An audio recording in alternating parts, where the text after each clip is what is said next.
You are now in the zone. With Taste Test Live. Hosted by Damien, Lamar, and Blue Franswa.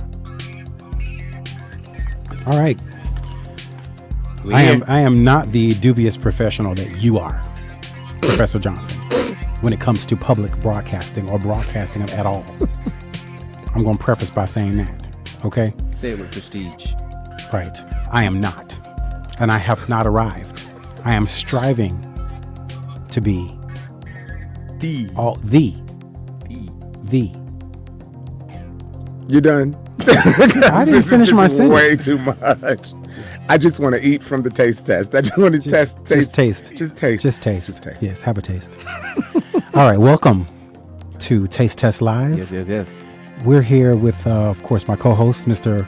Blue Franswa. In the flesh. And today's guest, Mr. Rahman Johnson. I am so excited to Professor Rahman Johnson. Yeah, glad to have you here. Thank you. After our nearly 30 years relationship. Who's maybe? counting? 30 years with you and like 20? 20 years with you. No, wait. Almost 25. 25? Kumbha Festival. I met you we the were first kids. year. Were kids. Yeah. Yeah, we were kids. Yeah. Wow.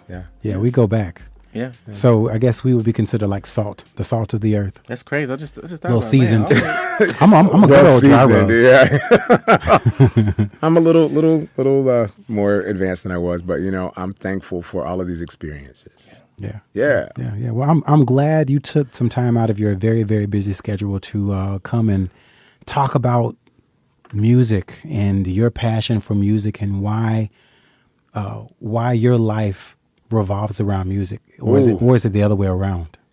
No, okay. So one of the songs, and I know I'm obviously this is a free flowing show, but I know the greatest song ever written. You know it? I know it. Or you wrote it? No, I didn't write it. I wish I could say that I was that much of a genius. There are no words. Okay. Aha! You should see the level of perplexity. Greatest song ever written. There are no words to the song. It is, if I may share, okay, it's jazz. And I'm a hip hop devotee. I've listened to all genre of music. The greatest song, in my opinion, ever written was written by John Coltrane. I knew he was going to say that. And it's called A Love Supreme. Yes. Of course. Yes. I agree. It's the most amazing song ever written in the history of music. And I will say that the reason that I am in love with this song, so to say music that music revolves around me, no, I revolve around music. Exactly. Because we were created through music. Yes. Right? Yes. And so the reason The Love Supreme is the greatest song ever written is when John Coltrane only lived about 40 years. Yes. And passed away. Much like the great ones do. Think of August Wilson. He came, did what he had to do. He's like, bye, see you. And so the same with John Coltrane. But the song, A Love Supreme, the basis of the song, boom, boom, boom, boom, boom, boom, boom, boom, boom, boom, boom, boom, is based on the circadian rhythm. Yes. Yeah, of course, yeah. And the music that the heart makes, that boom, boom, boom, boom, is the basis of life. And he was saying the love supreme, I'm getting goosebumps talking about it. The love supreme that created this was God. The essence of that which we all seek to know as seekers, but that we don't. That's major. And he put it into song. And each time he played it, it was different. I agree. It told a story. Oh, my word. Well, very, very much like the character of God. Different. Yeah. You look at God and see this beautiful woman with long hair and or you look at God and see a rose. You look at God and see an ant. Or what? God is everywhere and God is nowhere. God is. That's beautiful. Yeah. Thank you. I love that. So the music is John Coltrane, A Love Supreme. Do we have a musician here now in our lifetime that reminds you of him? Absolutely not. Honestly, did he hesitate or not? He's like, he did not even hesitate. So you're not gonna give Christian Scott a Tunde? No. Love Christian Scott. He got some similar songs where he talk about some of the experiences with police brutality, some of his upbringing, and where it's audio and it's instrumental, and he's expressing himself in a similar manner. But you hear things in the song that remind you of something. Well, yeah, but you hear like for the love, a love supreme is just simply Yeah, right. It's just a man and his just horn. I digress. Like, You won. I don't think there's anybody. The only thing I can think that would give me any kind of semblance to that is when I'm listening to African beats like Yoruba and they're playing the drums and you just hear drums and you hearing the drums. Yeah.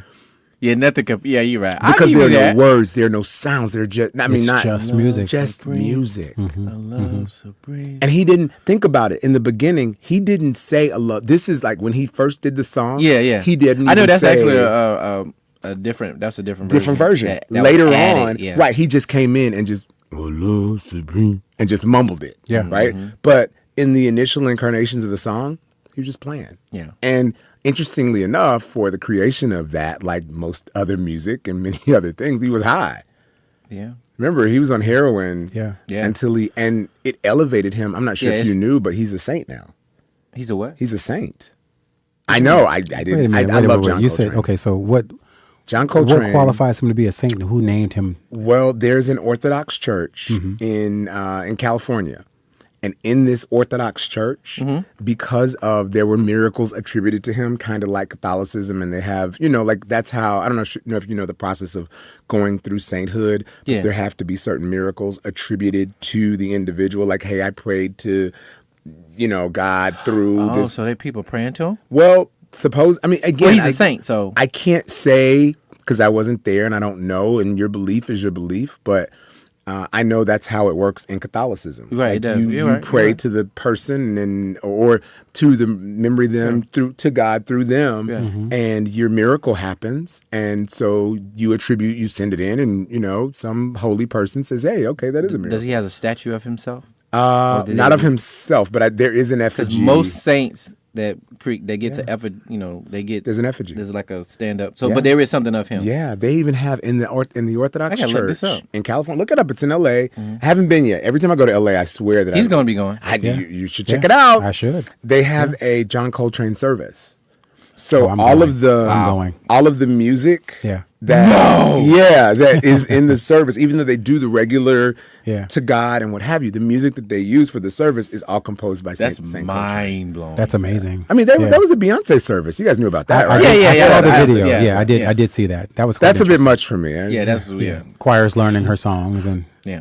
yeah. Jesus over here to the left. Right. I don't know. Actually, I don't think they just sang her songs. They didn't put Jesus in it. They didn't make it. They didn't switch the lyrics up or anything. I listened to just a bit of the homily, and the pastor. She was like, basically using the lyrics of Beyonce songs. Like, hey, Yeah, I this seen is- it. Yeah, I seen it. You know what? If that's what you Wacky. need to get there, Hey, Wacky. yeah. I can't knock it though. If it helps you, right? If it helps you, think about. Okay, so I don't want to use this. Obviously, we're here to talk about music, not religion and spirituality. But let me, and not to interrupt your story, Sure, but I sure. feel like that you bring that, you brought that to the table. You brought the energy. Because this is what my life is. That's your experience. Like mind, body, soul, right? When you guys know I'm about fitness. Do I want to do it because I want to, walk around naked? No, it's because I think that having a connection to having a great physical body, having a great mental state, and having a great spiritual connection. Total man. Exactly. So to me, the way I look at it is that God, and God is such a loaded word. So God, however we see him or her or it, is the center of a circle. Yeah. And as we know in math, the distance to the center of the circle from any point on the circle is the same. This is true. That's right. So if you choose to go to the center of the circle through Beyonce and it gets you to the center of the circle, Teach. have it.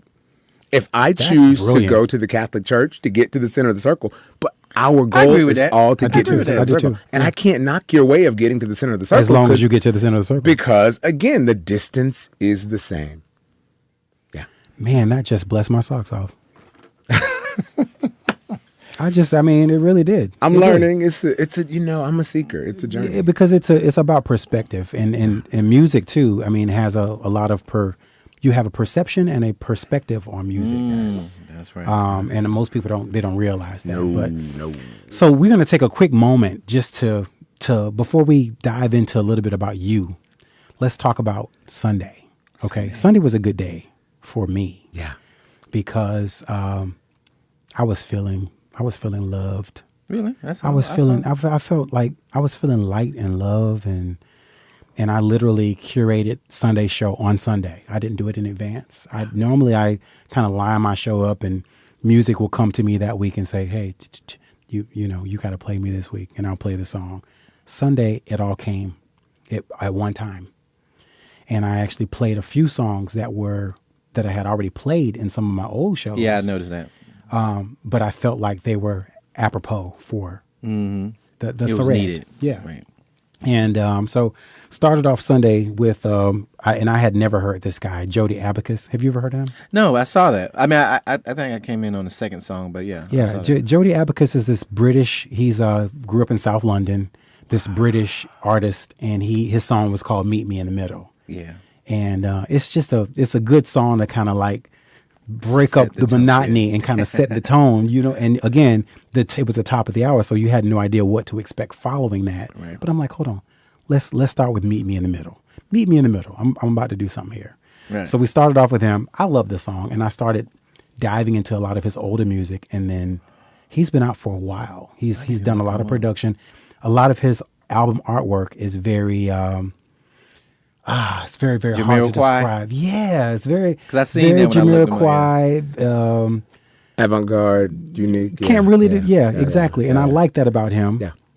But you should definitely look up Yeah. Jody Abacus, Jodie Abacus. Definitely a rising star in my opinion.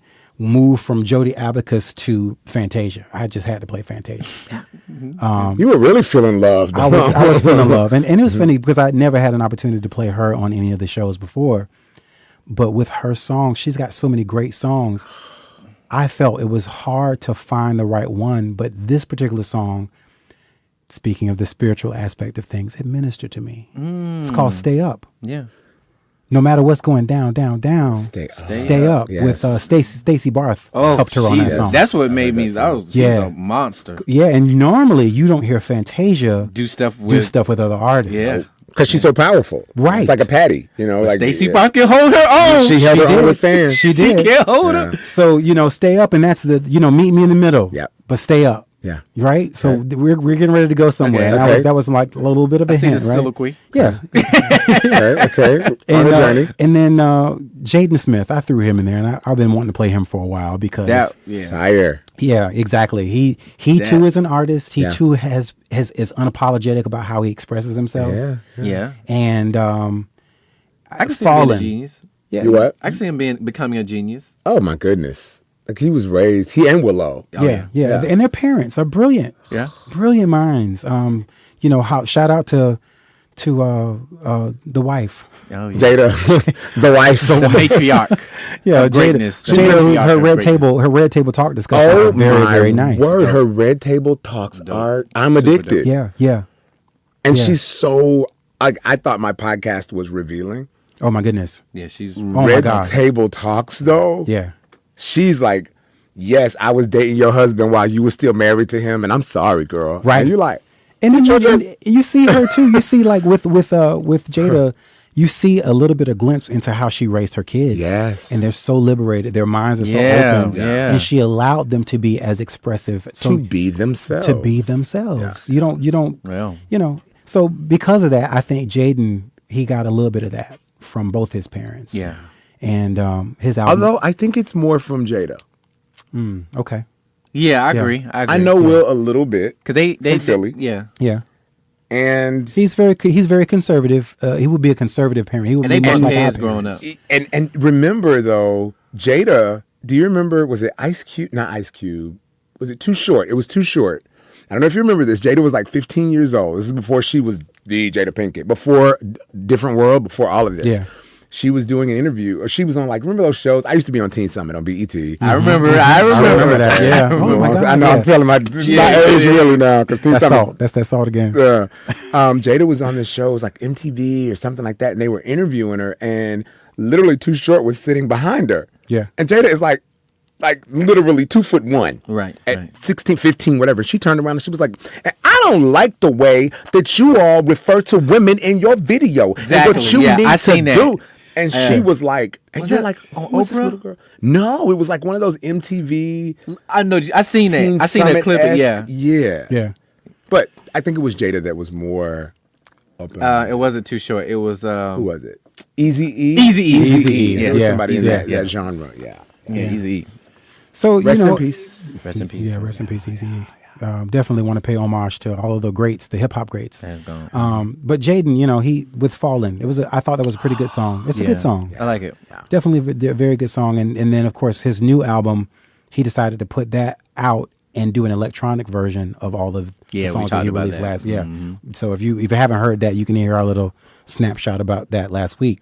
Then of course I played a little bit of Music Soul Child Yeah. from his newest album, and the song was called "Start Over." Yeah. You've been playing a lot of Music Soul Child lately. Yeah, because I mean, He's a. it's for grown folks. Yeah. You know, it's 10 o'clock when the show comes on at 10 o'clock on Sunday nights. It's time. They chilling. It's time for you to be grown. Yeah.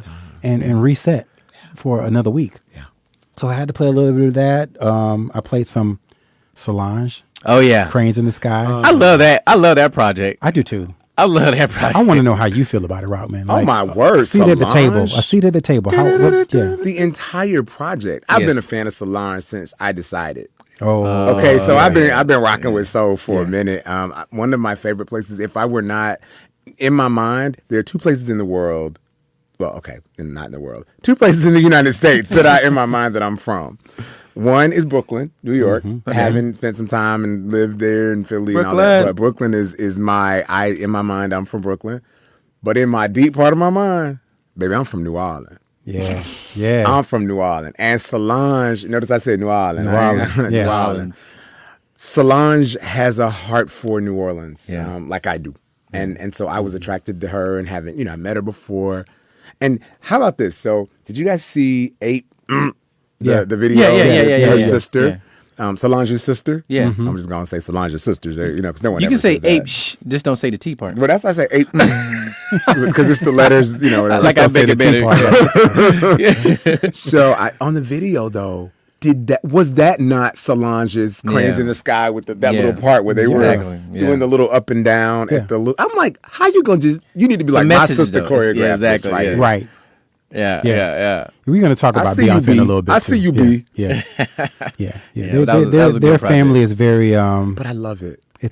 they're so expressive. I love it. And one thing about being expressive, I feel like it should be appreciated. It should be celebrated. Yeah. When you are expressive and you're different, and it's okay that you're different. We should do more of that, especially in our culture. Right. Because it shows just how diverse and how well-rounded we are. Yeah. So Solo, shout out to Solo. And I'm not sure if you heard this, but I was listening with a friend of mine, and all of a sudden you hear this man's voice. You're listening to Professor Professor X. Professor Professor X. I saw that. Yeah. Yeah. It's so funny. I always get his name confused with Professor Clock. Yeah. But I think you said you mixed it up. Yeah. Yeah, it's Professor X. He's right here in Jacksonville. Wow. He's actually promoting his new album that was scheduled to come out, and he felt it wasn't the right time, so he decided to shelve it for an unknown period of time. Yeah.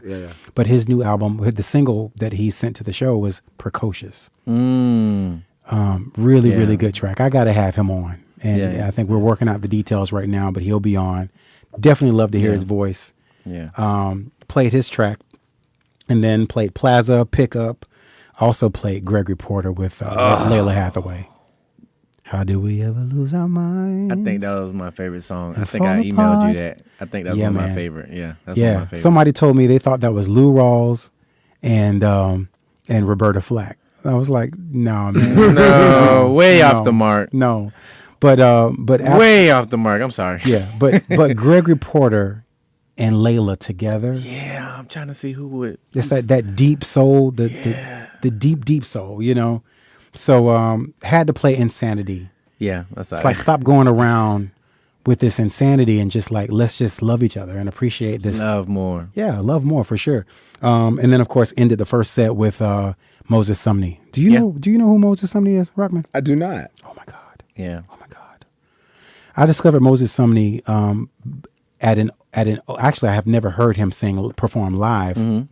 or well, other than what's on YouTube. YouTube, yeah. But haven't seen him in concert.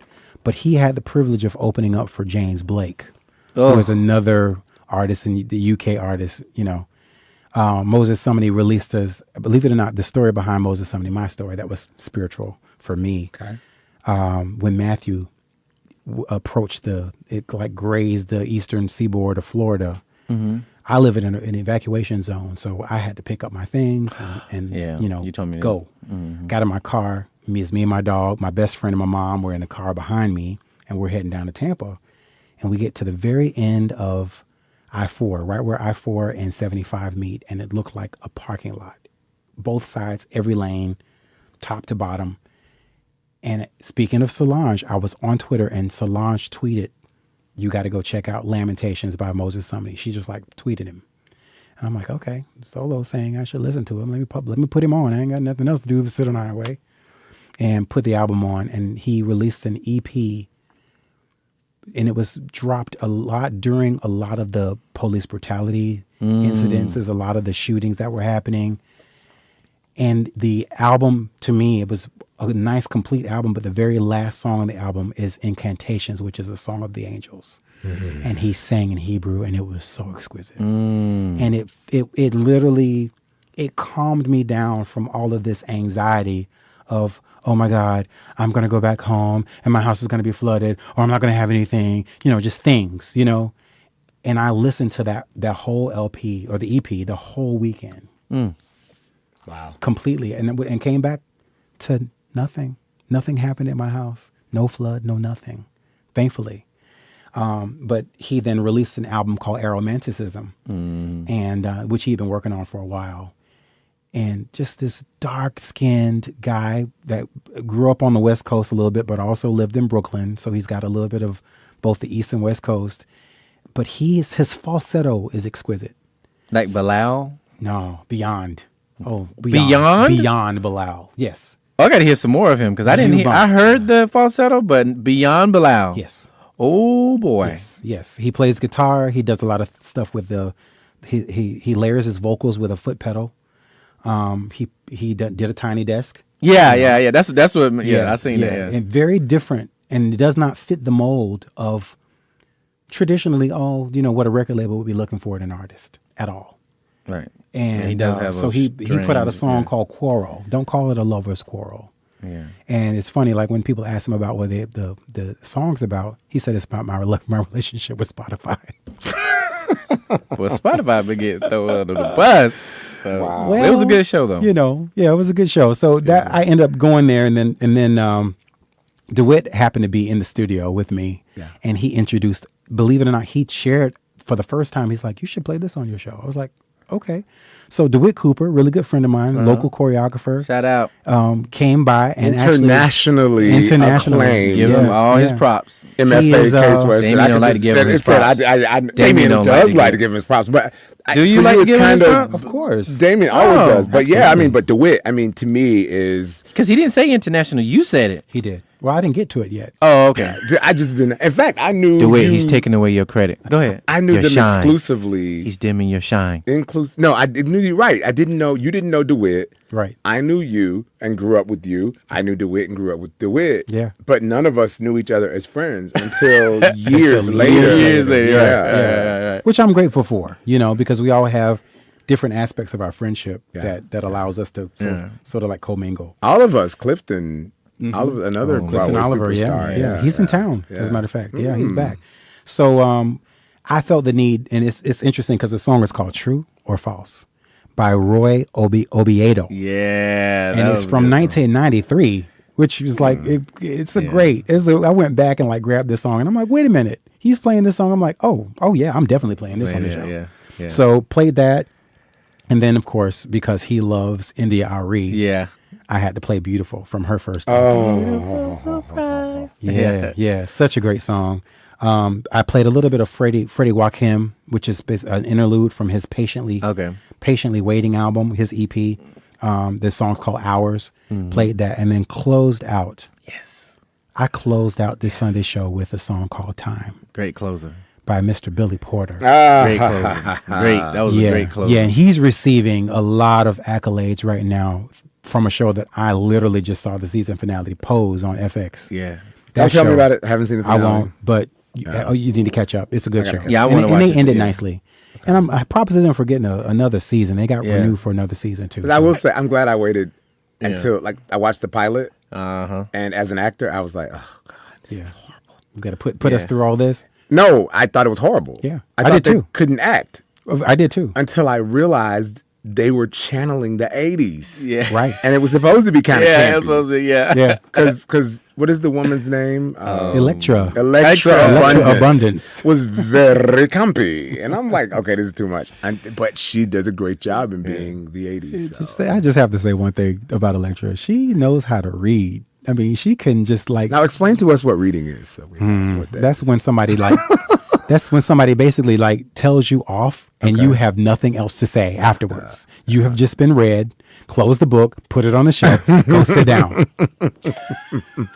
And like, I get it. I get it. he talking about- So, So yeah. no playing. What a great list, by the way. Isn't that a great set list? Well, thank you. I appreciate it. Thank you. Absolutely amazing. I was looking as a new song out, and I was wondering why it wasn't being played. what's that? By Lil Duval called Smile Bee. Oh yeah. Lil I'm Duval. sorry. Lil Duval. Yeah, turn the volume down, my boy. Let's see. Lil Duval, Snoop Dogg, and Ball Greasy. I forgot Rockman has a little hood in him. Of course. And it's called Smile Bee. And yeah. Did you hear it? Well, of course It's a I heard it. feel-good I mean, song. I know Did you work Roland. out to it? Absolutely not. Absolutely not. No, it's not that kind. To me, I mean, I listen to it. It's Yeah. cool. I remember It Rains. I remember. Yeah. I When remember. he that. Speaking of DeWitt, he specifically is like, Lil Duval grew up the street down He the street did. from me. Yeah. Roland, Myrtle, everybody yeah. knew. And I Yeah. guess I shouldn't be calling his name. So, I mean, Yeah. Lil Duval, Lil Duval. grew up Yeah. with everybody. And I still consider him a friend. I always see him. He always gives love when you see Yeah. him. But I was like, a song? Really? Like, I'll It's tell bringing you. in revenue for him too. Hey, you know what? God bless you. If it works for you, get to the center of the circle. Whatever works for you.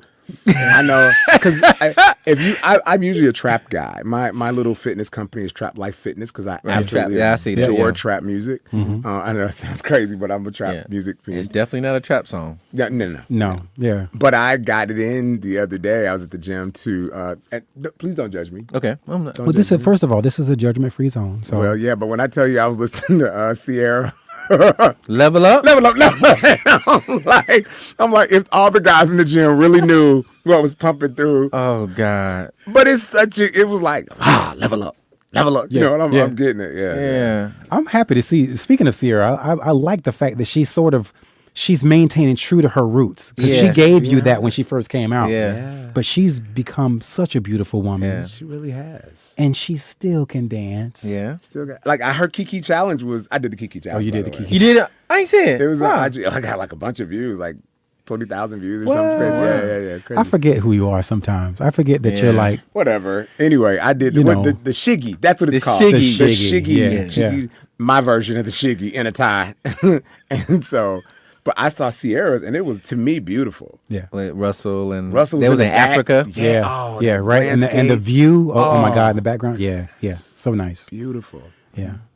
So let's take a quick deviation. We're gonna take a quick pause for the cause, real quick, but we'll be right back. We got to pay some bills. Yes. Let's pay some bills. All right, and we're gonna come back and we're gonna learn a little bit more about you. Like I want to hear. I want to hear you talk about yourself for a minute. Johnson. And I never do. Right. Exactly. We'll be right back here with Taste Test Live and Rahman Johnson, our guest this week.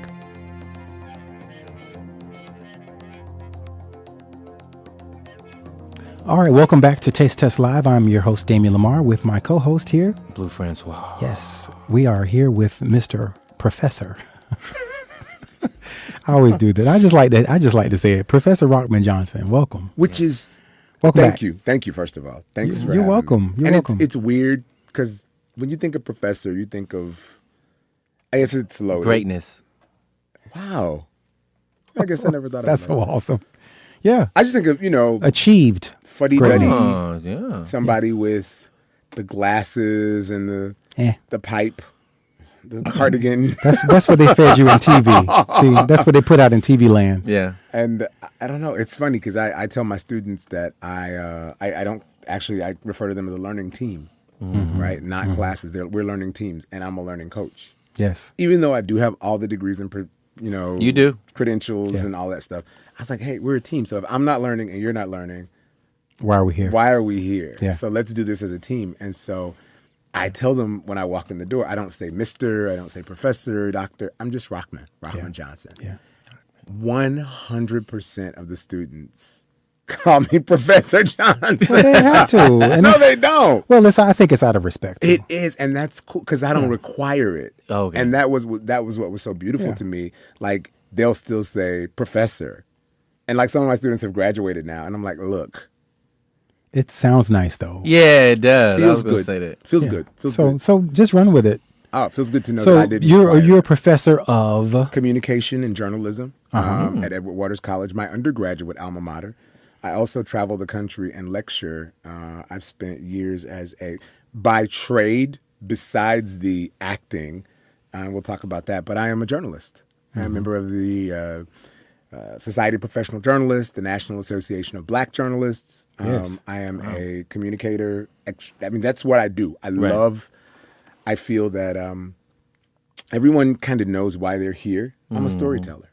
yeah. That you are. I can totally agree with I that. agree with that. 100%. And I figured that out. Like, for You me, wear that hat well. You wear it well. But it does, and that's why it was funny. I remember going on a job interview maybe 20 years ago, and maybe last year. Every job interview I've ever been on, people will say, "I don't know what to do with you," and they'll look. And I used to look at my resume and think that my career had been so non-linear because I've done radio. Professionally, top Yeah. of my game, Yeah. number one, Yeah. award-winning. We know. I've done radio, I've done TV, I've been on stage, I've been on film, I've done all of this stuff, right, career-wise. And then you look at it and it's not like non-linear. Like a banker, okay, now first I was at Sunbank, now I'm at Nations Bank. The succession's there. Right. Yeah. And you see, okay, I was a teller, now I'm a director, then a VP. And for me, I used to wonder, like, well, what is it about me? Why am I such a weirdo that I can't? It's not linear. Well, I can answer that question. But it wasn't. You're a Renaissance man. But it was just me telling stories. Yeah. And that's hard to translate. That's communicator. hard to put on paper. Yeah. So I think people understand that now. But for a while, it's like, excuse me, I'm not sure what box to put you in, Professor Johnson. But I'm a communicator. Yeah. Right? And so whether I'm communicating as a news anchor, telling a story, whether I'm communicating as an elected official, trying to push certain stories forward so that we can do the work that needs to be done, which is a part of my career, whether I'm on Nickelodeon telling a story through a game show and empowering young kids around the world, millions of households, as to how to be better and live better, even as kids, whether I'm telling a story on stage, off Broadway, and communicating in how to live life or how not to live life, or in my current iteration, traveling around the country and lecturing at different schools or being a professor at the school I'm at, it's all about telling stories so that we can improve the human existence. Absolutely. Wow. I love that. Were you always summoned to travel? Or would somebody know you here and they'll say, hey, I know this guy can come speak? Was it something you was... Really, it's so, I think, for lack of a better term, that higher education is like the mafia. So everybody kind of knows everybody. Who's who? Okay. Yeah, and so I would get calls. I get calls all the time, or emails about, especially in communications. I think, like in all of our industries, it's 6 degrees of separation. Mm-hmm. Everybody knows how to get to you. Yeah. Yeah. And so if you come up with ideas that are like, for me, I'm a hip hopper, and I know this program is more about music than anything. And I created my first hip hop course that I created was called I Am the Plug. Nice. Okay. And so I got requests all over the country for the curriculum to come and do workshops on it. And what it was I Am the Plug, communicating with Gen X, Gen Y, and millennials. And so it was, how do you use, because our groups, our generations, usually journalism and communication as a whole is taught in one specific way. Right? This is how you communicate. You say this, you put it out. But that's more broadcasting. Right. Yeah, I agree. Broadcasting is, I'm telling you. Communication is, I say, I hear you, I process it, and then I return something. And then we have, it's two-way. Yeah. Broadcasting is one way. Yeah. Right? And so most people are broadcasters. Okay. Communicators, which now with social media, we can be much more effective communicators because it gives us the ability to listen even more. Yeah. But speaking of social media for a second, because you're so articulate and you're so expressive and succinct with your words. Do you feel that social media, the individuals who don't understand how to use the tool that they have, they're aimless. Right. There's a detriment to not using social media correctly. And okay, yeah. So can you talk about that? Like how? Because I think you've aced your use of social media. We all see your persona. We see your character, your charisma. Mm-hmm. Some of us can actually see, well, of course, what you share with us. But what you choose to share. What you choose to share, but how you do it, you execute it so well. Like, can you tell us like your idea on social media? Like, I heard Oprah say something recently about social, and she said social media is much like wealth, and it's so true. It amplifies whatever you are. So if you're the evil, mean troll person in your life, and you walk by someone, and every person you walk by, you're like, look at that. Look at her. Look at that. Those are the kind of people you're going to get trolling you on social media and leaving evil, hateful messages. Whereas for me, one exercise I do that, especially like if I'm having a bad day, and I don't usually have bad days. I don't believe in good and bad. I believe that there's a lesson in everything you do, right? Yeah. So I don't have a bad day. It's just like, okay, that didn't go like I wanted it. What did I learn from that experience? So when I'm having one of those moments that I'm kind of like out of frequency, let's call it out of frequency. Frequency. To get back into frequency and to get in that space where I need to be, I'll do this exercise, and every person I walk by, I say, I love you. Obviously, mentally. I don't walk by like, I love you, I love you. Okay. But I mentally just project love. Well, that energy changes. I literally will walk by people and like, I love you. I love you. I love you. And mentally, and you can see it in your smile. You can see it in how you position yourself, your energy. Yeah. You've been to my office. Absolutely. And my desk Yes. has love etched into it. I have a glass desk. And it has love in 29 different languages etched into it. And it's to remind me, and I like art. My art office is kind of artsy. But it's to remind me that every action I do must be done through the lens of love. And if I do it through that lens, nothing can be wrong. Right? So, but social media in the same way, just like I just said, like with wealth, if you're that person in love and compassion and a want for a better place if that's there, it also amplifies that. Right. Yeah. Right. So I think I won't say I've aced it. I learn every day, but I try to respond when I can. I do find that some people, and I'm going to be a little personal here. Okay. I've had students or other people come and they're like, they make advances. I think we've all had advances made on social media, right? And you know what I've said to people, students, others, I don't think I'm the best looking guy in the world. Right. But I don't think you like me because of what you see. I think you like me because of the feeling you get when we interact. Yeah. Whether I leave a post or a message or a photo, you're feeling the energy, and the way that you know how to respond to that energy is sexually. Whereas for me, that's not a necessity. You don't have to repay me. All you have to do is say thank you. Or you know what? I really like the way I feel when I'm around you. Yeah. I like the way I feel. 2 taps. I like that picture. I like that video. I like what you said. I like that. Yeah. And that energy, hopefully you will do to someone else. You can then carry that energy forward. So it doesn't have to be expressed with, well, now how can I pay this person back because I now feel that way? And I think that's what. Now I want to give you something. Right. And so the only thing I can think to give you is that. Right. It's a little surprise. Yeah. So little gift. I believe that social is so powerful. Yeah, it is. As you know, I'm an actor and I'm a journalist and a professor and all of these things. All of those things compose me.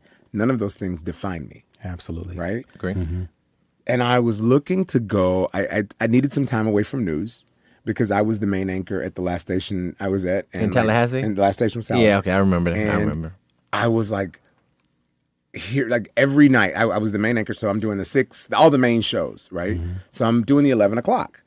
And you don't know how, and maybe you do, but I don't think many people know how hard that is to, at 11 o'clock at night, the last thing you say is murder, death, kill, bombing, crash, The rape. frequency. You're saying all this stuff, and you have the ability to turn it off. Right, but you don't. I don't. Yeah. And I'm internalizing it and saying it. And I'm an empathetic person. So when I'm doing So the am news, I. I'm like, oh my word, someone died? You know? Yeah. And you have to maintain composure I have and to, still and it deliver the stays news. with But you. that's the reason why I was number one in the market, because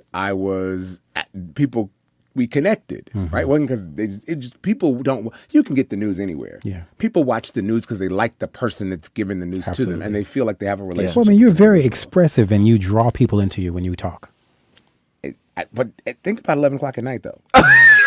And you're saying murder, death, kill, die, and luckily But it's like, did he say murder, death, kill, murder, die? death, kill? Yeah. But the cool thing about it was I had a great boss that allowed me at the time to create a segment at the end of my show called Your Best Life. Okay, good. And so I felt like it was, Balancing I felt like that, the Pandora's box story, that at the end, hope was at the end, she let all the evils out of the box, but hope remained. And I was hoping that I could leave somebody with a little bit of hope at the end of every show that they could hold on to say, you know what? Murder, death, kill, bombing, destroy, rape. then there's Be hope. all right. But you know what? There's hope. There was a cat that was saved from a tree today, and I can smile. Or whatever the thing Right, is. right. Yeah. And so, but doing that for years and going home, and then of course, you get off, you got to do your little wind down. You're not getting home till 1, 2 o'clock in the morning, and then you can't just go right to sleep because you got to slough that off. You got to Decompress. slough that off. Yeah.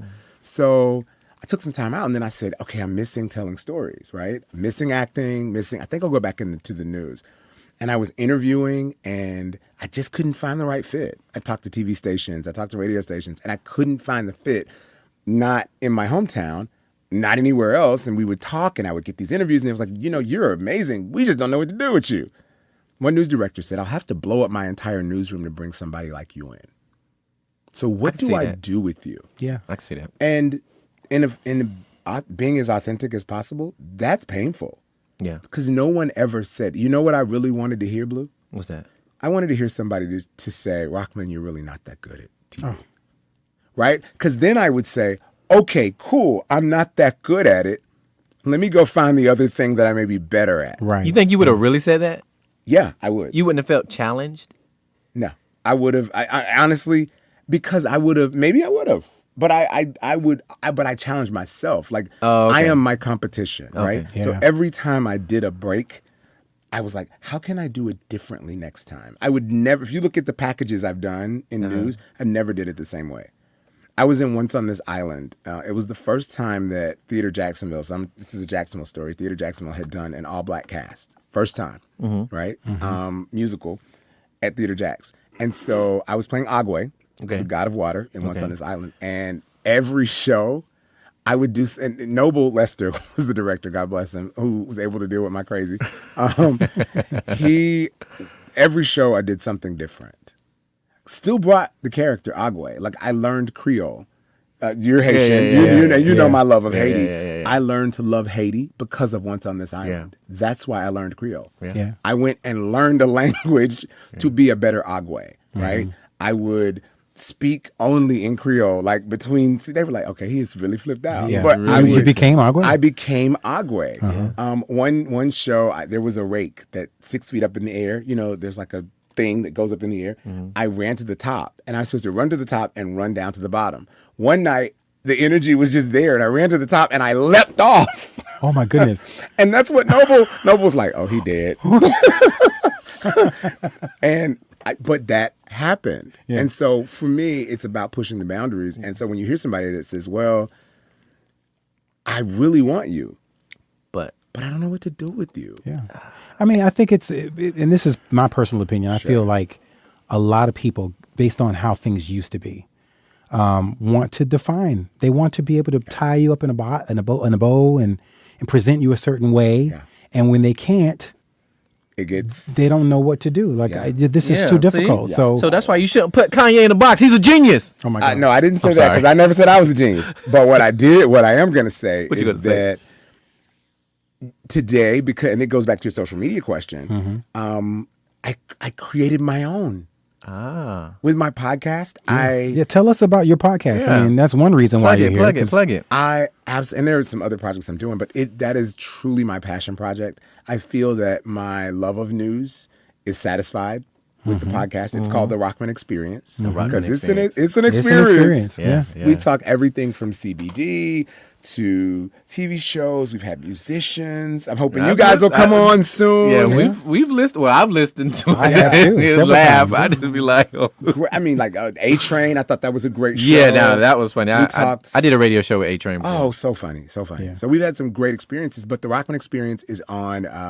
And let me tell you this: we've had up to 20,000 people listening. Okay. Around the world. I can believe that. So I'm excited about that. We're on every major podcasting platform that they have. Within 3 weeks, I think, Damien, we're in all the platforms.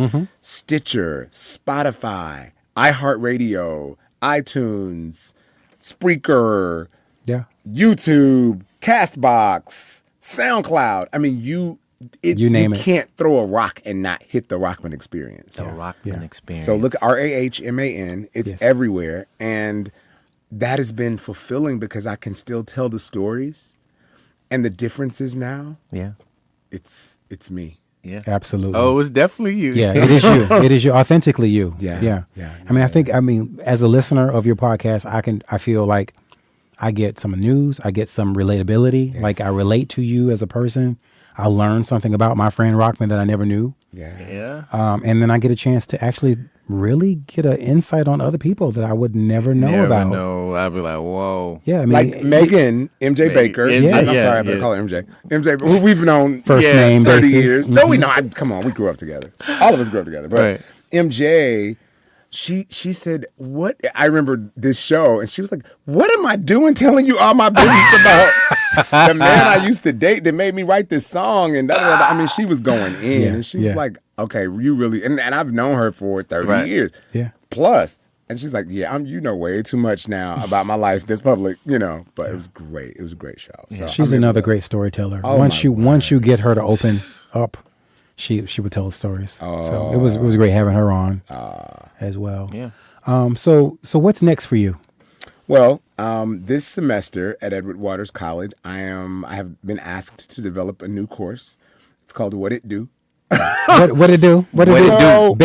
Baby is silent in parentheses in silent. Right? What it do, baby? What it do, baby? What it do? I like that. I might have to add that. Just have a module called Baby. Baby as a part of the What It Do course.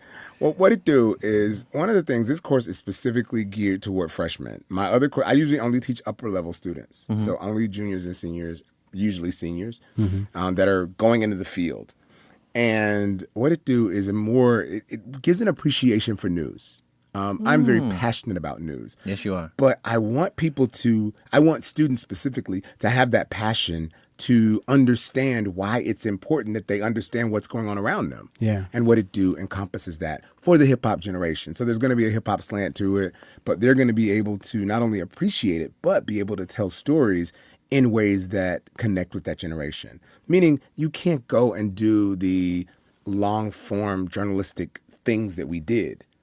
At one point, but you have to make it in smaller segments to get them, and then you bring them to a platform like Taste Test or like Aletzin's show, right? Stated what it's very good show. It's an amazing show, but when I told my students about it, no one listened to it, right?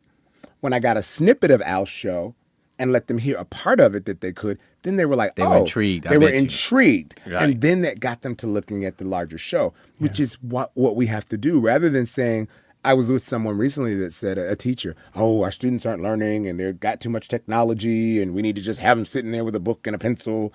No. That's not where we are. No. When learning teams come to my learning lab, I say, bring every piece of technology you have. You got a beeper? Bring that. I don't know how it works, but, bring your tablet, your laptop, your phone. So that way, when you ask me a question, did you Google it? Right. Did you find out? Because when I was sitting in that, because again, I'm teaching at the place where I went to undergrad, which is weird. But when I was sitting in those same desks, I didn't have that luxury to be able to Google anything. That's Yeah. right. There was no Google. Prohibited. That's right. No, there was no Google. You have I heard this. You have BC before the Common Era. Yeah. Before You the have Common AD Era. after the death of Christ, and then you have BG before Google. Before Google. Google. There was, and we know It's a different era. I don't even know how I travel without Google, looking Oh, up my something on word. address. Oh, Like my word. looking up. Oh, Yeah. So I'm excited that's coming up. what it do? I've like got that. what it do is going to be It hot. Do. We're doing promos for that right now. And last, I will say, I had a waiting list, like an 80-person waiting list last semester. Wow. For my other classes, my hip hop class. So I was very thankful that students were excited to sign up. Oh, And I am pursuing some other educational goals. So that's a biggie.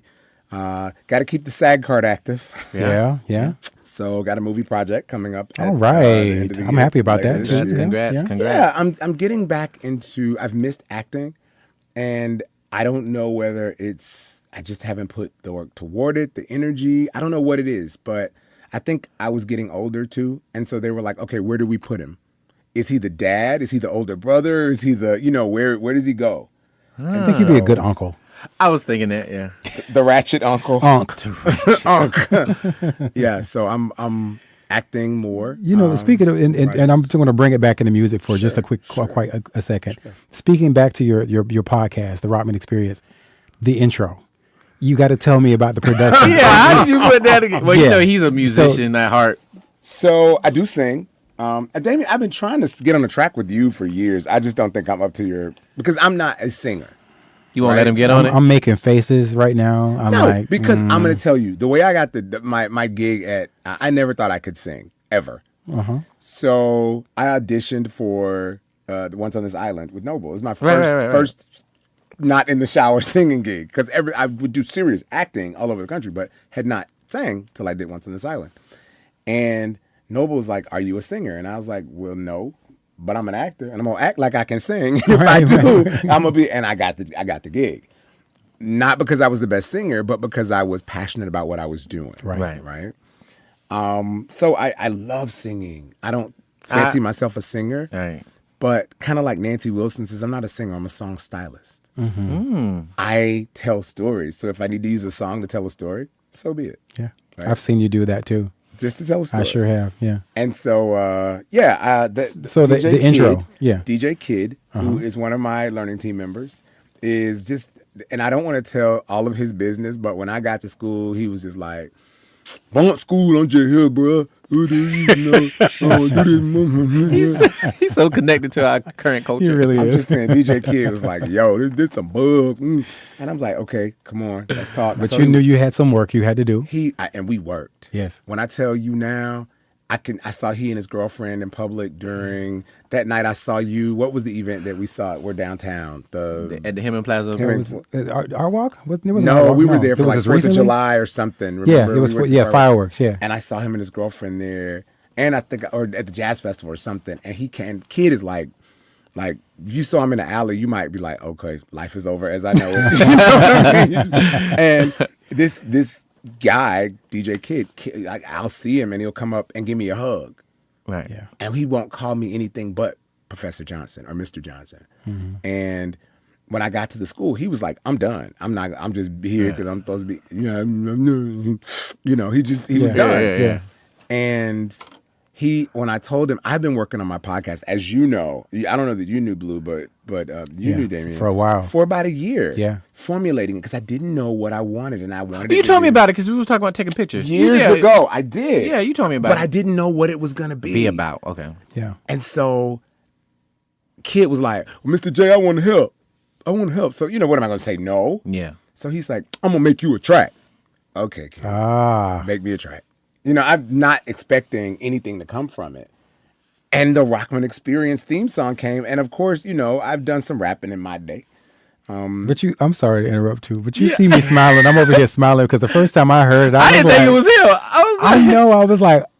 I was kind of like, okay. I wonder what song it is. Yet another version of the Rahman And Experience. that's still me, right? It's Yes. still, I'm a hip hopper. So this is a little known fact. I rapped on one of the remixes to Brandy's Baby. Where it is, I don't know. But remember when I was on 101.5 on the radio and some kind of how I got connected with Brandy? I was like 19. 19, yeah.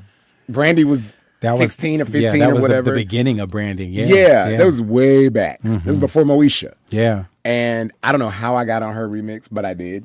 And so I've always loved, and I would always like. You couldn't listen to me on the radio, Damien. I'm telling you way too much of your business, but you couldn't listen to secular radio back then. I couldn't. No, I think people know that. We've talked about it. We've talked about it. You could not listen. I So was- you would not had have a heard very this. repressed. Yeah, you tried to listen to upbringing. secular music. Yeah, But I couldn't. I was in. I would. My claim to fame as a jock on the radio would be to freestyle over the intro to introduce the song. Nice. Oh, Okay. wow. Okay. So I would just like freestyle over it. Every now and then on the morning show, I'd just be like, bam, and I would freestyle over it about whatever we were talking about. Yeah. And so I would, do that. So, I wasn't any stranger to rap. And there's the intro. Nice. I love that story. Yeah, that's Yeah, incredible. yeah. That's incredible. You're changing lives, man. Yeah, I don't Yeah. see it as that, but You are. I'm having such a, this experience, man. The only thing, I don't have any regrets. Good. I am in full authenticity. The older I get, the one thing I kind of look at is kids, Okay. right? And I'm like, should I, can I, will I? And the older I get, the more I say like, okay, it's a 3-year window. If it doesn't happen in the next 3 to 5 years, So that's the only thing that I think my career continues to be amazing. I continue to find things that I don't think that were there. Yeah. Because I will tell Damien, the podcast has given me a new breath, a new like wind.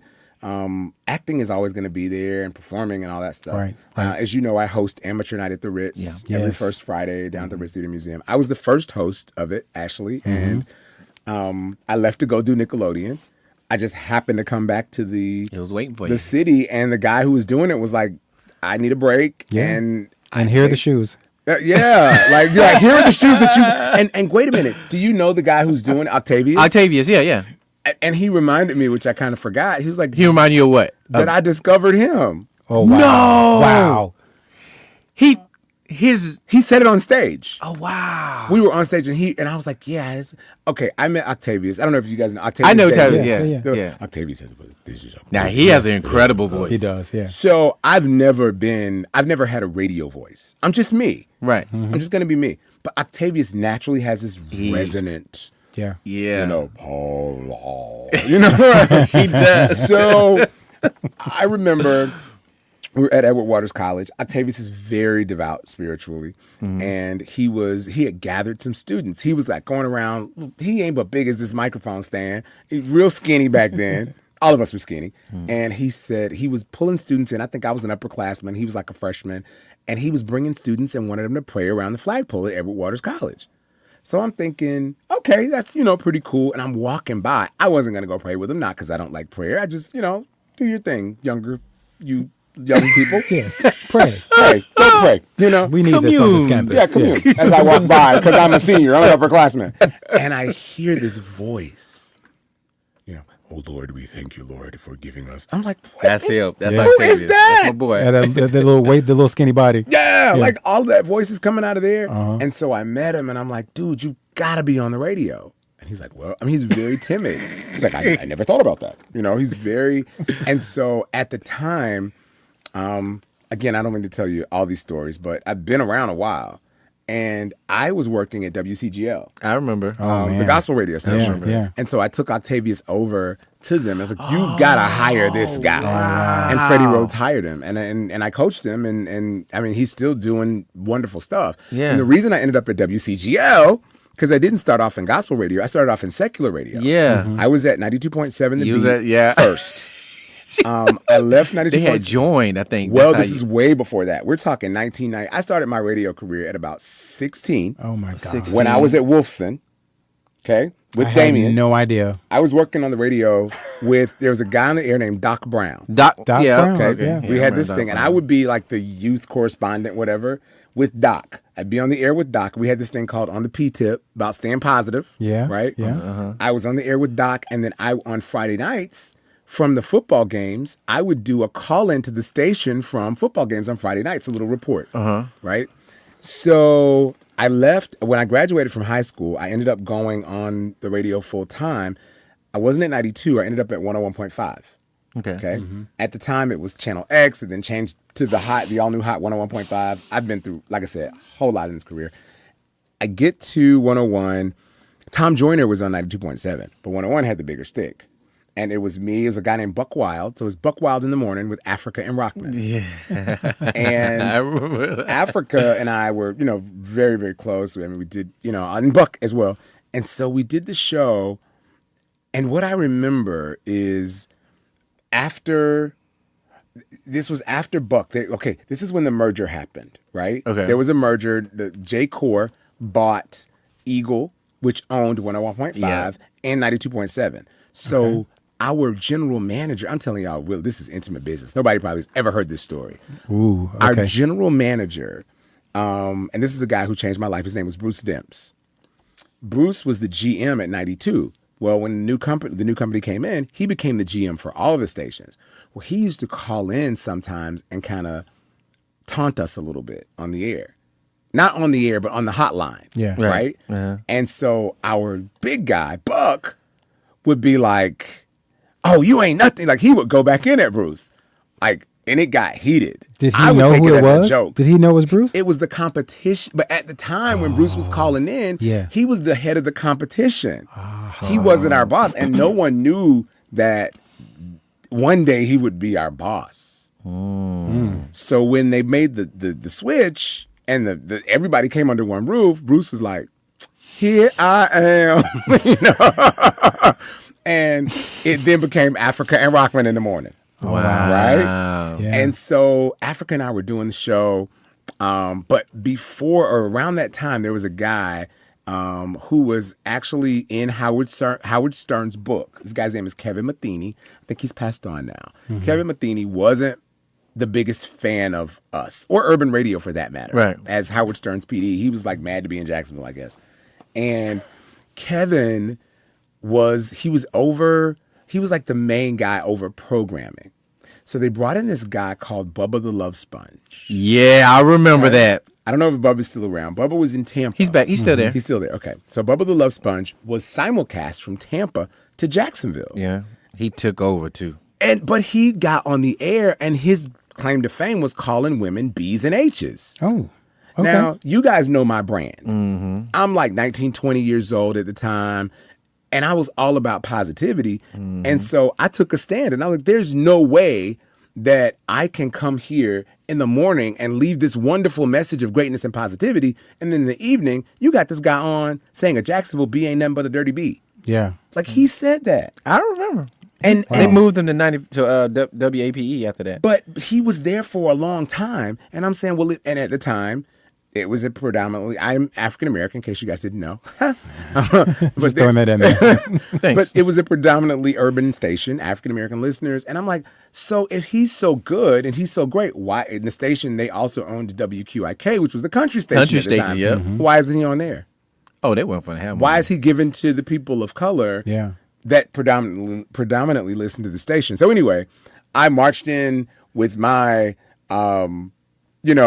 haughty, self-righteous self, and I was Dignitarian like, yeah, I'm standing for rights, him or me. Oh, you gave him an ultimatum. I did. And then I walked out the door with my firebox and ended up working at America Online. America Online was really big. AOL, Yeah, I went to AOL as a Now tech, connected. and because techs made more than the phone people. Yeah. Like I was helping people get online. Like, hey, ma'am, AOL, may I help you? And she's like, I can't get online. I was like, is your phone plugged into the wall? Like, is your computer plugged into Let's your start phone? at the beginning. Is your computer turned Why on? is my computer got to be plugged into my phone? It's like, okay, here we go. So, but that's what I ended up doing until I got back in the game. So I tell you that story to say, I mean, I've had some amazing. I mean, when I tell you the insight, man, the ups and downs and the things, the turns that my career has taken. Well, good stuff for Good sure. stuff, yeah. Lots of experiences. That We want to story talk is- about some news with you, but we want your feedback on the news. Yeah. There's been some developments that have been happening this week. Shoot.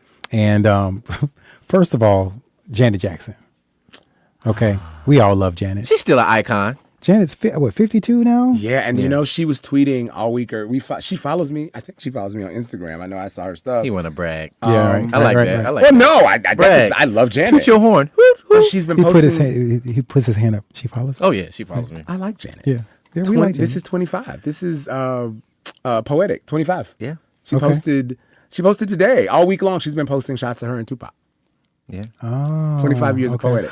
I wonder if that's what the. So basically in the news that she was actually spotted in Brooklyn with her dancers, and she was recording a new video. You didn't hear the song, but you saw them dancing, and she's got this really interesting attire on that looks very, very urban. Okay. And how I saw it, I'm following Dapper Africa. Yes. On Instagram. yes. And he He's commented. weird. Yeah, I like it, but he's weird. He's very weird, but he does. I mean, he mentioned. Wait, did he style her? No, he said. Oh no, that's she the one. should have been styled. Yeah, by that's him. right. That's why he took a shot. Okay, yeah, I remember. Okay, Yeah, she should have been styled by him, and he took a shot at what she was wearing, and regardless. But we love Janet, and she, I'm excited. I know she doesn't dance nearly as much as she used to, But she still gets it in. but she gets it in. she did. Yeah, she at Essence Festival. She did. She had a whole routine. And where do you go after you've done Do You Mind? Right On stage. Oh my God. Live. Yeah. Where do you go after that? Oh, it makes me just exhale. I didn't even get to. Right. Yeah. Yeah. Like, where do you go Right. after you do that? You know, listen, one of my favorite video moments of Janet was when I saw her on the Velvet Rope tour. Yeah. Rhythm Factory for me. And Rhythm, okay, yeah, Rhythm Nation, Rhythm Nation, yeah. And so she brings this guy up on stage and she straps him, and then you see the guy, Yeah. all the tech crews whispering to the guys like, look, they're probably saying, don't try touch anything her. her, don't touch her, don't spit on her, don't say anything. Yes. Actually, don't say anything to her. Yes. Just it's best that you just enjoy this experience. She's gonna do some stuff to you, but you're gonna chill, right? Enjoy. Yeah. Enjoy. Man, that was awesome. That was awesome. That was awesome. I actually So, know that guy. You do. Yes. I'm trying to see if I can following you pull it up now. Actually, he does. He's an yeah. actor. He's in L.A. The signal's Really? not great in here. Okay. His name's Xavier. He actually reposted it the other day. Oh, my God. I'll have to share it with you on Yeah, Instagram. he That's got so it. Yeah. awesome. So Show the that's camera. That's my buddy. So this is my buddy Xavier Christoph, who's an actor in LA, and he Wow. actually posted. So he's the one that got called up on stage. There's Xavier. There it is. Wow. He literally posted it the other day, and Xavier's an amazing actor. Yeah. Wow. Yeah. Love it. Yeah. Love it. So the life of Janet, that's some good news. And I'm not sure if you guys know The this. but Carters. The Carters, because you mentioned them earlier in their did. video Apes. Apes. Apes. And by the way, I do have a bleeper. Oh, okay. So we can say the word if you want, but I'll bleep it. Ape. Did you feel liberated? I did. I've been felt holding released. back. I felt the release. And what you saying? So when of course, that album, I've heard lots of different people. There was it was a conversation when the album was released. There was some conversation on The View about watching that song, the video, without any music, just putting on mute and watching how artistic it was Yes. and the experience. Well, I think they're up to something again. Always. And when I talked to Blue, you mentioned that they're doing. They're doing another On the Run tour. On the Run tour. Yeah. Yeah. But they So, did a movie Actually, for they it. You changed remember the they name did? of the tour. They did. Yeah. It's called the Snatch Your Wallet tour because that's what they're doing my with God. those ticket But prices. you remember they did a movie for it, right? Yep. So that's why I was thinking they probably rented. So some of the- here's what they did. They've been trying to rent the Roman Colosseum, according to some Italian local authorities. There is this big iconic Italian landmark, and they don't know why, but Beyonce and Jay-Z are at their shenanigans again. I think they want to do a movie. Yeah. Cause that's So what I mean, the ruins. They're going from the Louvre in France Yes. to Rome. Yeah, Solid they plan. billionaires. Yeah, and they can do it. They got the money. Yeah, they got it. Yeah. So that's of course something late. We're gonna end the news with I want to end on a good note, but Demi Lovato was hospitalized. I saw that. Yeah, and they're saying it was a heroin overdose. Yeah. But the Lot of level of pressure. outcry from a lot of the celebrities and people in the industry. Questlove. Yeah. A lot of people show love to her today. A lot of people. So People are hurting. I got to say that. Pressure. Yeah. As you guys know, on my Instagram, I do a lot of like uplifting things. I try. as much as I can. I like to, obviously one of the things I'm passionate about right now that I'm talking about is what happened in Lakeland, Florida. Yeah. With the Stand Your Ground. Yeah. Oh yeah, I shooting. just heard about that today. Awful. I saw that video. I'm like, there's. But the guy backed away. Utterly awful. But anyway, one of the things I talk about on my Instagram is uplifting, and I do these motivational minutes, and I like the fact that Instagram's only a minute because That's all you need. That's all you need. In and out. In and out. And so hopefully I can leave a message that sometimes I have to go back and listen to it myself and try to lift myself up. But we got to check on people. Yeah. I look at Robin Williams. I look at Heath Ledger. I look at Anthony Bourdain, who I absolutely love. I look at Kate Spade, and you look at all these people. And on my podcast, we did a tribute. This was the week that Anthony Bourdain died. There's a song that CeeLo had, and I hope you play it on your show one day, called Robin Williams. Yes, I've heard it. Mm-hmm. Yeah, It's such an amazing great song. Yeah. And it just talks about that. We've got to just reach out. Yeah. You don't know. You can't what take it people for granted what people are going through. You just don't know. And it's so heavy. I've been there. I'm thankful that I'm a meditator and I've found ways to be in a good space. But when you're in this industry, there are some tremendous highs and some low lows. I remember the last day of Nickelodeon, I had like 3 assistants. My dressing room was about 5 times the size of our studio. It was 2 stories. I had designers from all over the world sending me clothes. Please wear my outfit on your show. And then the day after the show ended, which I was really tired, I was really ready to go, there was no one there. Just you? Just me. When I went to my, and I had this huge dressing room with all this stuff in it. And I went, my mom's picture, grandmother, and all the stuff that was a part of me.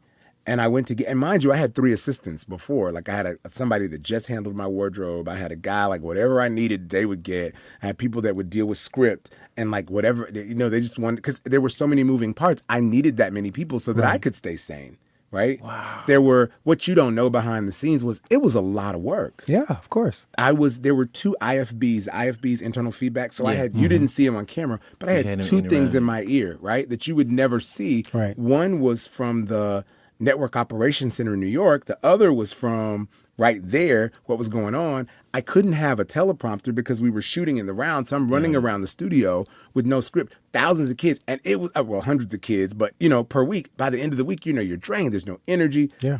It's a lot going on. And they're expecting you to be on all the time. Sick or well, rain or shine, they are there to see you and for you to give them an experience. And so I just remember the day afterward, I've known people in the industry that they didn't make it. Yeah. They just didn't make it because, and the beauty of mine was like that next day, I remembered this old saying, and this too shall pass.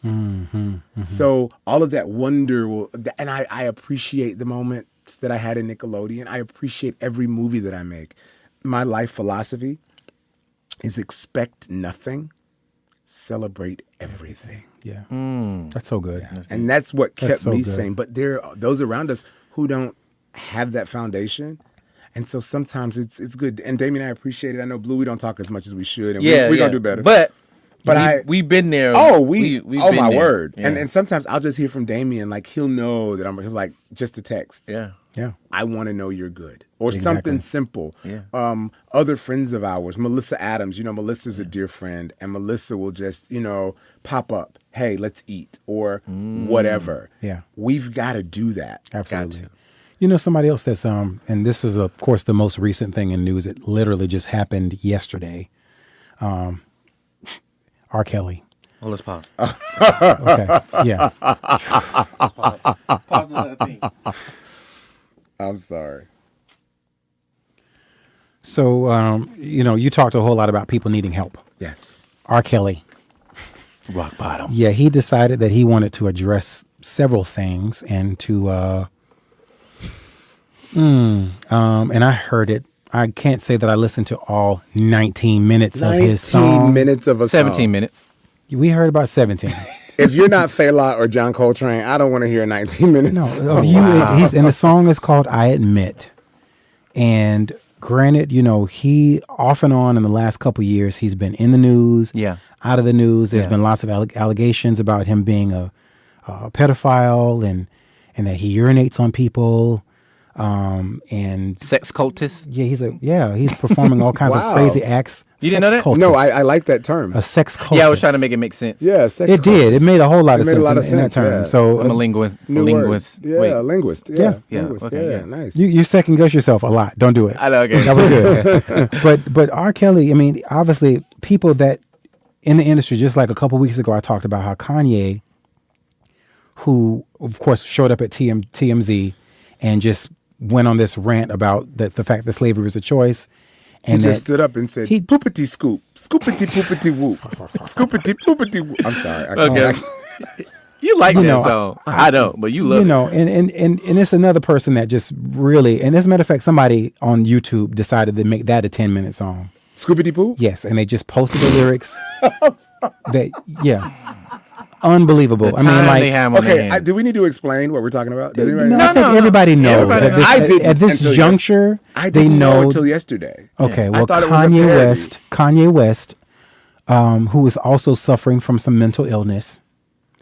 R. Kelly may be also suffering from some mental illness. Mm-hmm. The industry there is some intense things happening in the industry that people are now, that are artists that have platforms, feel like it's actually okay to resort to their platform and express themselves through this platform.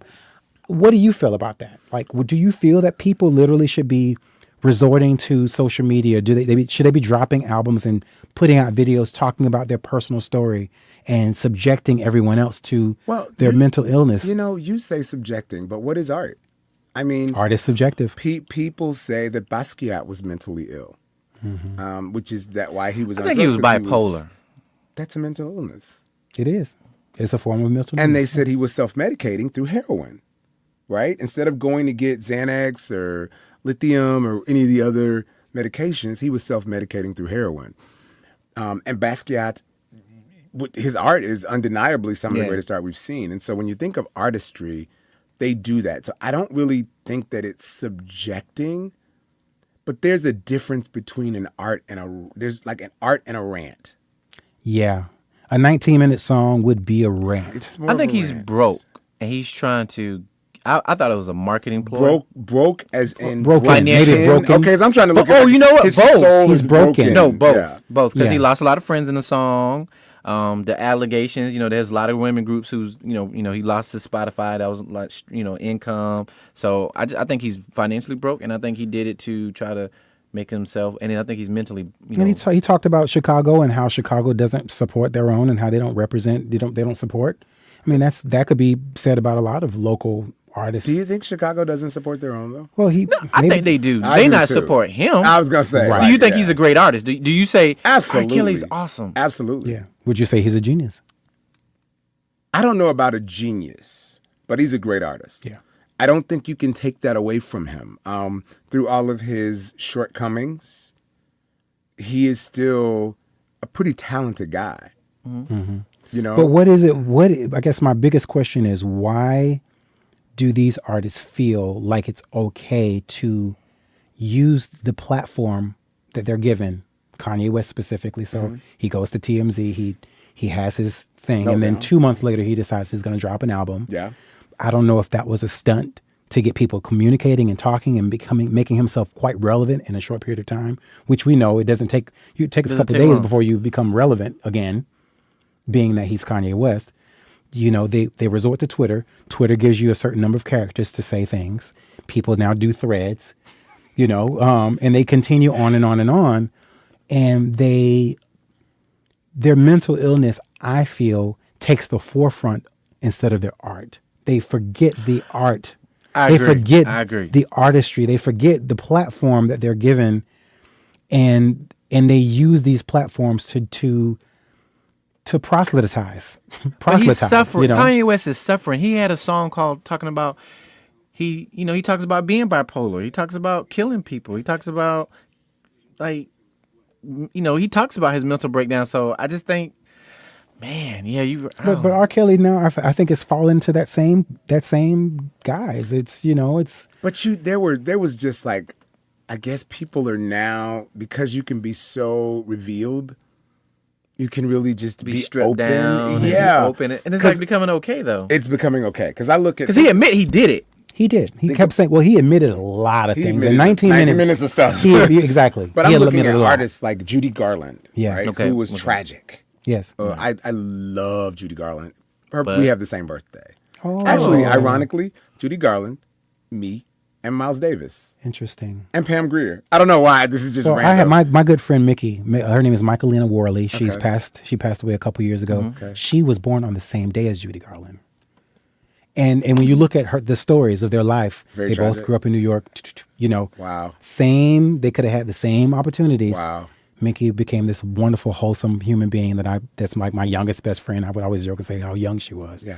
But very interesting how your life, the experiences and the paths you choose to take can dictate your How, life. yes, exactly. Yeah. Yeah. But look at how tragic Judy's life was. And she held, like, I would look at what her daughter, Liza Minnelli, would say about her mom. Yeah. And how her mom got it together to take care of the family. Yeah. And how she Made it happen. Yeah, and so she didn't put her struggles out that she had with people and with, it was almost like this is private. This does not go out. And you had other artists who had major issues. Look at Brando. Yeah. Oh, Brando, yeah. who was the greatest, Yeah. one of the greatest, if not the greatest. Tragic. And now think about all the stuff that His legacy, yeah. what's his name? Quincy Jones. Yeah. You saw what he was like. Brando would do a mailbox if it came up. If the Yeah. door was open, he'd put it in it. Yeah. And, that blowed me. I was like, what? And I couldn't even read the he implicated Richard Pryor Yeah.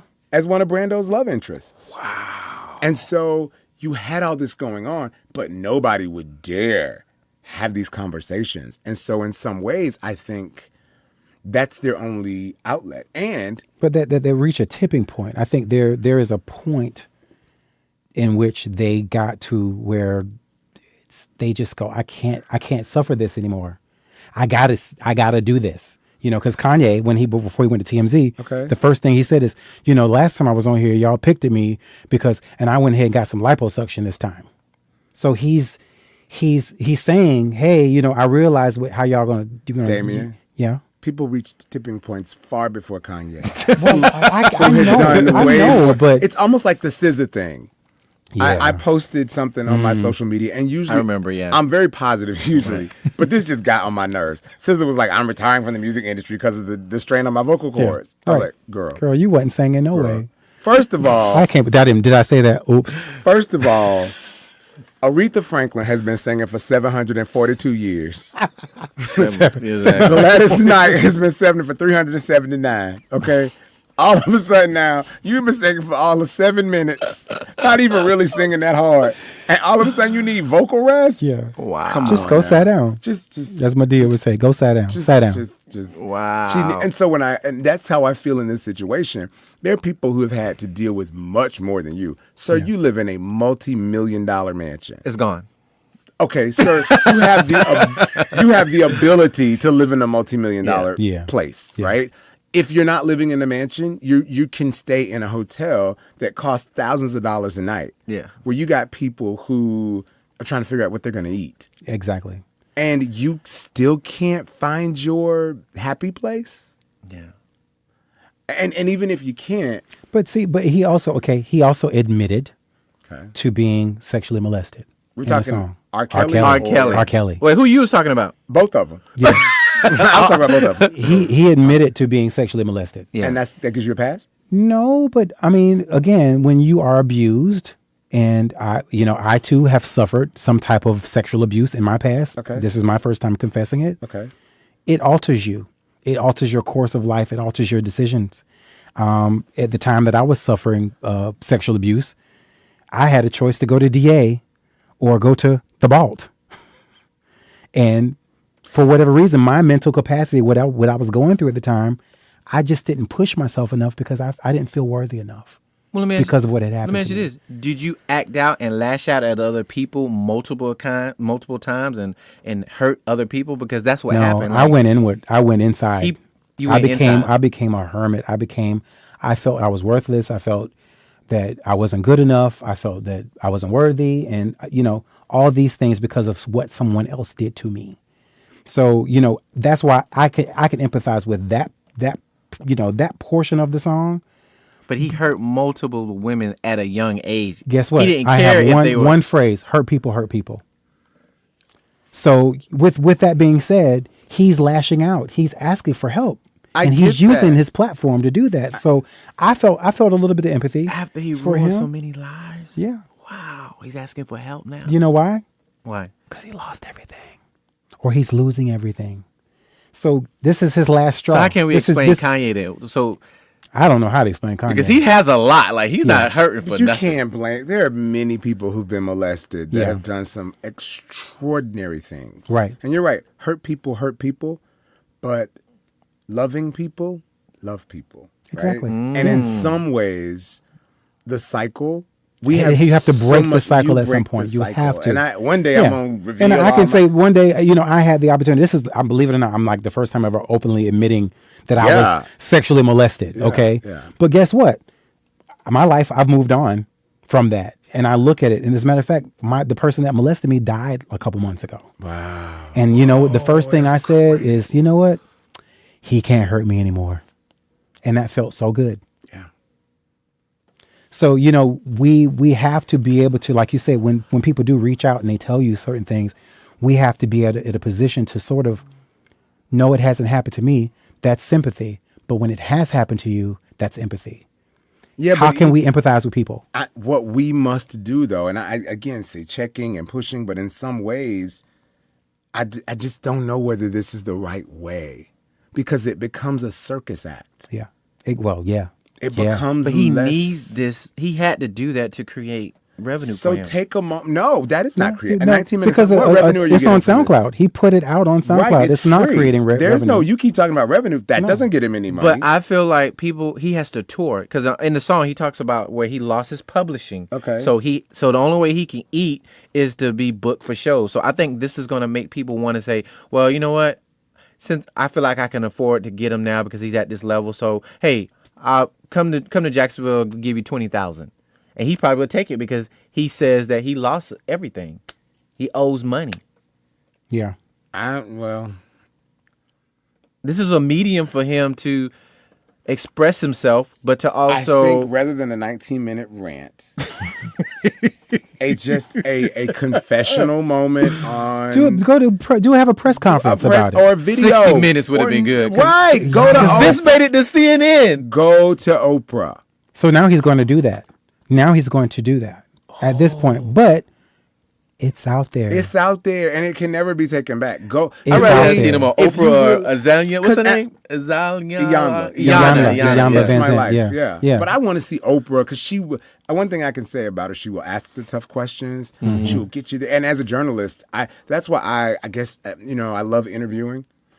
And I come to it from both sides, on that spiritual empathy side, Mm-hmm. but also from the journalistic side, where I'm asking the tough questions, and I know that Oprah, she does that. And so I think, because I want to know, starting from the beginning, what were you thinking? They weren't, and that's the thing. Ego does not let you think. No, it doesn't. I use these parallels again, Right. because Kanye got there with his own agenda. Yeah. Said what he said, didn't know he was going to be read, right? And it was eloquent, Right. on what Van said. So I have to say, he probably didn't know. And then you put out an album, and I found out you're saying other crazy stuff in your record. Right. But I can't subject myself to listening to And that. it's- I listened to R. Kelly primarily because I wanted to talk about it specifically now. But here's the thing. One of the things that I am so honored in this experience, and Damien, you and Blue, what we do is a privilege. It really is. I am really is privileged beyond. to be an artist, a communicator.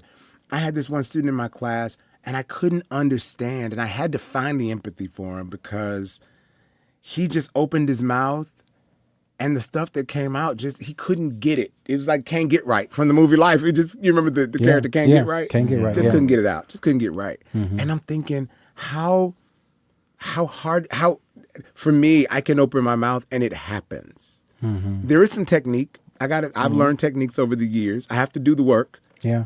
But usually, I had to give a eulogy last weekend. Oh man. And everybody stood up and they was like, "Oh my God," and they were. And to me, I was just like, look, that wasn't my best. I was really trying to get it together because it was a eulogy. Yeah. But it just happened. Although I put the technique in it, it worked. So I get what you're saying in that respect, Damien. But we gotta find a way. There's a way to do it. But when people don't are, become a I circus guess what act. I'm saying is that when people are hurting, Yeah. they try to ask for help any way they can. Like children, when you say, oh, this person's going through this, this person's acting out. That's what this is. This is a celebrity acting out. Yeah. How do you deal with this? Without getting too political, I feel like, people in power and people in authority and in government act out. Yeah. Yeah. Well, let me And this is what we're having to deal with these days. They're acting out. How do we, those of us who are a little bit more, how can I say this without being, those of us who are a little bit more put together, educated. who understand the privilege and are a little bit more put together, understand the cost involved Yeah. in acting out. Yes. Okay, I think that's a what good I'm way to getting put it. at. Okay, Yeah. I'm with you on that. I'm with you. Like There's an if opportunity you're such a cost. genius or you're a brilliant artist, you should understand the cost of you acting out in this way. What is Newton's law of motion? And my students know when I say that. It's so funny. They were like, here you go. For every action, There's a reaction. there's an equal And equal. and opposite reaction. Oh wow. So when you put it out, be ready for it to ready. come back because it's Be good. ready. Whatever it is. And I sometimes take a pause Yeah. before I say a thing or do a thing because I'm reminded that ripple, it's a Yes. ripple, the Yes. universe, and it's got to come. That's the universal law. Right. Existed before we got here. So I don't want the ripple to hit me and knock me down, Yeah. I better make sure that the ripple that I send out is a pretty doggone good ripple. Right. And so I think that's the thing that we've got. Again, Blue, isn't it a privilege to be able to find the beauty in someone as a photographer? Yeah. When you look and I want to create art? apologize to you because I never took a picture of you, but you and him have been a catalyst in my life, and I never told. I told him, but I never told you. But before I was taking pictures, I think I was like maybe 10. I think he was maybe 16 or 17. But Rockman was the first person to help me find a voice and to express myself through music and art form. You helped me find genres outside of what I was hearing on the radio because all I had was a radio. Yeah. And so, back then we didn't have internet. So, but Rockman helped me. He helped put a group together. We was trying to copy Crisscross, and I watched him, help us rap this song for this Kumba Festival, for this talent show. And I never told him. And I somehow tried to tell him 10 years later. But anyway, so he helped me. My first time performing on the microphone was through the leadership and direction with Rockman. Wow. Professor Johnson. Right. Now, 10, 15 years later, we was at this hole-in-the-wall poetry club. And for the first time in my life, I heard this saying, this is how he greets me. He's so deep. You are where you... What was it? You are exactly where you're supposed to be. Right. it. And when he You are where said you're that, supposed to I be. put together this show. I invited Rockman. Rockman actually came out, said a poem. I put together this show, and I meant to tell him that night on the microphone, hey, Rockman is the reason why I'm here expressing myself on a Like, I got into poetry because of Rockman, how he expressed himself. And I never had to I forgot to tell him. I be forgetting to tell him that. Wow. And then I met Damien. circle. Yeah, I know. I met Damien, and he helped culture my taste and vernacular for music. Wow. So y'all two, this is Amazing. powerful. Yeah, man. Amazing. And here we are Isn't that crazy? holding our own. And appreciating, like I said, because I didn't expect that from you, Yeah. I thought you knew that though. but I didn't expect it, and I'm honored. That's why I said we always been here. Like you. Oh my God, I can't tell you how I'm sorry. I'm sorry. I am full right now.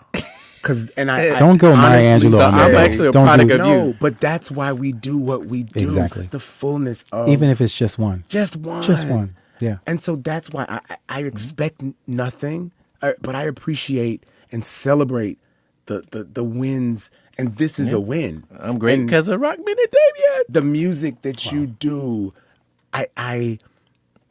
it's a privilege to do it. The fact that I get up and I speak and people actually want to hear what I have to say, I don't take that lightly. Yeah. Because again, it is a platform. You have a choice how you use that platform. Which is why on social, I don't just put in. Now, granted, I like ratchet and funny. Okay, I was at a funeral. Like I said, I spoke at a funeral on this weekend, and I saw something. The girl was trying to walk up the hill and some heels at the graveyard and just kept sliding. I was dying. And I had to post it. That was funny. But if you notice, I'm very, very, very judicious about the things that I post on social media because they don't just represent me, right? They represent you.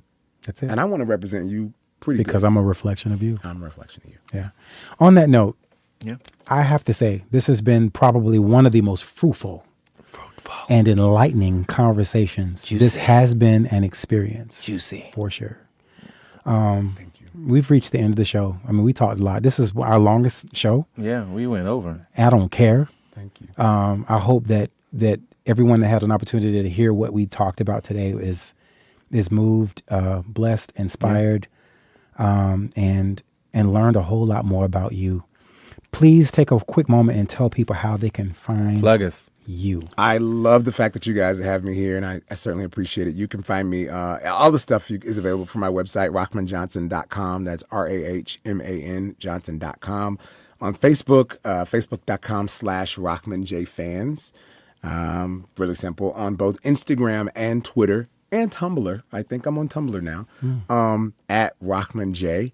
Just Rahman J. And I post more frequently. Everybody, what's your favorite social media, Blue? Instagram. And what's yours? Instagram. So is mine. That's my. So I post most frequently on Instagram, which is owned by Facebook. But I'm posting all the time on all of them. Though. I'm on Facebook, Instagram, Twitter, now Tumblr because that's a part of the podcast where it goes out. Mm-hmm. But I am. Please look me up and say what's up. Like I respond. Yeah.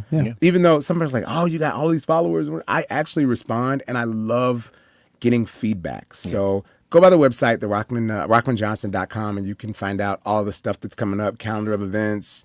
I'm on break right now for the summer at the Ritz, but we go back in September. Movies coming up. About to produce a couple movies, and I'm just enjoying this experience. And you're just so full. I am. Just full. This one right here, Blue Franswa made me full tonight because I was certainly not expecting it. So thank you. Yeah. There you go. So thank you again for coming by.